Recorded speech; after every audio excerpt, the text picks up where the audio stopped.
নাগরিক অধিকার রক্ষায় জেলা প্রশাসনের হস্তক্ষেপের দাবি। কোচবিহারে বামপন্থী দলগুলির ডেপুটেশন। নাগরিক অধিকার রক্ষা এবং সাম্প্রতিক বিভিন্ন ঘটনায় উদ্বেগ প্রকাশ করে কোচবিহার জেলা প্রশাসনের কাছে ডেপুটেশন জমা দিল বামপন্থী দলগুলির প্রতিনিধিরা। মঙ্গলবার কোচবিহার জেলা শাসকের দপ্তরে গিয়ে একটি স্মারকলিপি জমা দেন তারা। বাম নেতৃত্বের অভিযোগ, রাজ্যের রাজনৈতিক পরিবর্তনের পর থেকেই সাধারণ মানুষের গণতান্ত্রিক অধিকার ক্ষুণ্ণ হওয়ার একাধিক অভিযোগ সামনে এসেছে। পাশাপাশি বিরোধী মত এবং রাজনৈতিক কর্মীদের উপর আক্রমণের ঘটনাতেও তারা উদ্বেগ প্রকাশ করেন। স্মারকলিপিতে বামপন্থী দলগুলির পক্ষ থেকে সাম্প্রতিক ঘটনাগুলির নিরপেক্ষ তদন্ত, অভিযুক্তদের বিরুদ্ধে আইনানুগ এবং কঠোর ব্যবস্থা এবং সাধারণ নাগরিকদের নিরাপত্তা নিশ্চিত করার দাবি জানানো হয়। এছাড়াও গণতান্ত্রিক আন্দোলন এবং প্রতিবাদ কর্মসূচিতে যাতে কোনো ধরনের বাধা সৃষ্টি না হয় সেই বিষয়ে প্রশাসনের হস্তক্ষেপ দাবি করেন তারা।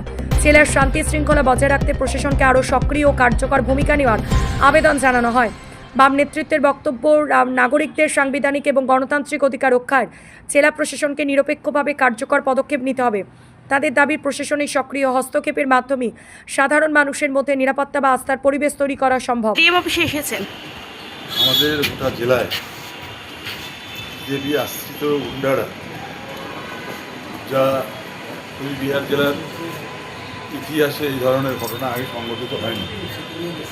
আমাদের জেলা দপ্তর, বড়বাড় ব্লকের খাগড়াবাড়ি অফিস, এসইউসিআইয়ের জেলা দপ্তর এবং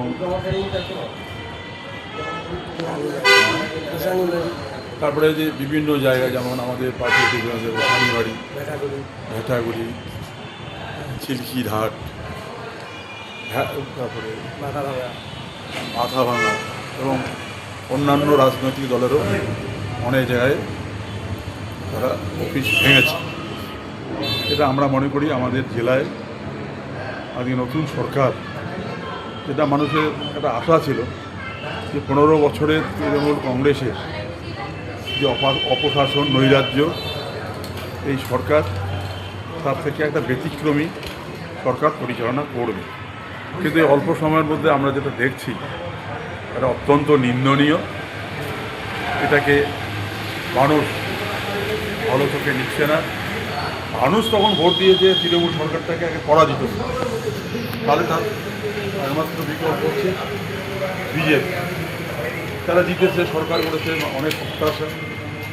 নির্বাচনী ইশতেহারেও যেটা ছিল 450 টাকা, তারা